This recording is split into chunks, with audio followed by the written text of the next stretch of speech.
তো যেই দেশের প্রেসিডেন্ট এই রাষ্ট্রের নাম জানে না, সেখানে তারা ইন্টারফেয়ার করতে আসবে, এই ধরনের বোকাস্বর্গে বাস করার পলিসি আমেরিকা টাইপের দেশ না। ট্রাম্প আর ইন্ডিয়া মিলের সোলজার পাঠাবে বাংলাদেশে সরকার উৎখাতের জন্য, তারা প্রয়োজনে বেশি করে ঘুমের ট্যাবলেট খান, ব্লাড প্রেশার লো রাখেন, বাংলাদেশে কিছুই হবে না। একটা বিষয় আওয়ামী লীগ এবং দিল্লির যারা লবিস্ট আছেন এবং ইন্ডিয়ান যে ডায়াসপোরা আছে তারা বলবার চেষ্টা করছেন, যেহেতু ট্রাম্পের সাথে মোদির সম্পর্ক ভালো এবং দুজনই কাইন্ড অফ এ ফ্যাসিস্ট ক্যারেক্টারের লোক, এবং তারা যেহেতু হাসিনার সাথে কানেক্টেড, এই ডায়াসপোরা লবিস্ট এবং মোদির কানেকশন দিয়ে তারা ইন্টারিম অ্যাডমিনিস্ট্রেশনকে অস্থিতিশীল করে দিতে পারবে। তারা আসলে বোকার স্বর্গে বাস করছে। ট্রাম্পের সাথে দেখা করে প্রিয়া সাহা নামে এক মহিলা কয়েক বছর আগে একটা অভিযোগ করেছিল যে বাংলাদেশে 3.5 কোটি হিন্দুর উপরে নির্যাতন নিপীড়ন চলছে এবং বাংলাদেশে ইন্টারফেয়ার করবা, তাদেরকে সাহায্য করবার জন্য তিনি আবেদন করেছেন। ট্রাম্প তখন ফানিলি তাকে জিজ্ঞেস করেছে বাংলাদেশটা কোথায়। তো যেই দেশের প্রেসিডেন্ট এই রাষ্ট্রের নাম জানে না, সেখানে তারা ইন্টারফেয়ার করতে আসবে, এই ধরনের বোকাস্বর্গে বাস করার পলিসি আমেরিকা টাইপের দেশ না।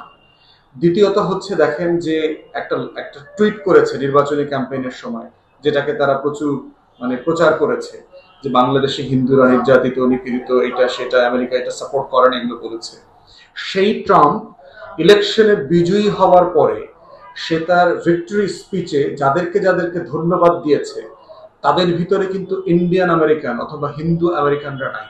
তারা মুসলমান আমেরিকানদেরকে ধন্যবাদ দিয়েছে, কালো আমেরিকানদেরকে ধন্যবাদ দিয়েছে, ল্যাটিনো আমেরিকানদেরকে ধন্যবাদ দিয়েছে, মধ্যপ্রাচ্যের আরব আমেরিকানদেরকে ধন্যবাদ দিয়েছে, হিস্পানিক আমেরিকানদেরকে ধন্যবাদ দিয়েছে, কিন্তু হিন্দু আমেরিকান এবং ইন্ডিয়ান আমেরিকানদের কথা সে বলে নাই। তাহলে যাদের কাছ থেকে ইলেকশন ক্যাম্পেইনের টাকা নিয়ে তিনি একটা টুইট বেচছেন বাংলাদেশের বিপক্ষে, তাদের সে বিজয়ী হওয়ার পর তাদেরকে ধন্যবাদও দেয় নাই।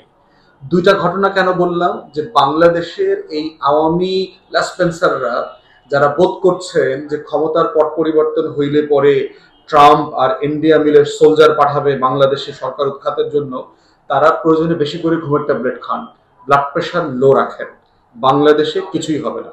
ইন্টারিম অ্যাডমিনিস্ট্রেশন আছে, এটা থাকবে, এবং এই রিলেশনশিপ পলিসি ওয়াইজ রিলেশনশিপ।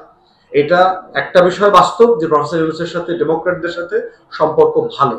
এটার মানে এটা না বাংলাদেশ রাষ্ট্র আকারে কোনো দলের সাথে সম্পর্ক তৈরি করে, অন্য আরেকটা দেশ আর একটা দেশের সাথে সম্পর্ক তৈরি করে, সেখানে এই ট্রাম্পের টেক ওভার রেসপন্সিবিলিটি আন্ডারটেক করবার জায়গা থেকে কোনো পরিবর্তন হবে না। এবং শুধু তাই না, 20 তারিখে ট্রাম্প যে ইনগুরেশন হচ্ছে, তার যে সে শপথ নিচ্ছে, সেই শপথে ইন্ডিয়ার প্রধানমন্ত্রীকে দাওয়াত পর্যন্ত দেয় নাই। দাওয়াত না দেওয়ার কারণে যেটা হয়েছে, মোদি তার পররাষ্ট্রমন্ত্রীকে পাঠিয়েছে দাওয়াত নেবার জন্য লবি করতে। এখন আমি জানি না যে লবি করার পরে, টাকা পয়সা খরচ করার পরে এখন সে আবার দাওয়াত পেয়েছে কিনা।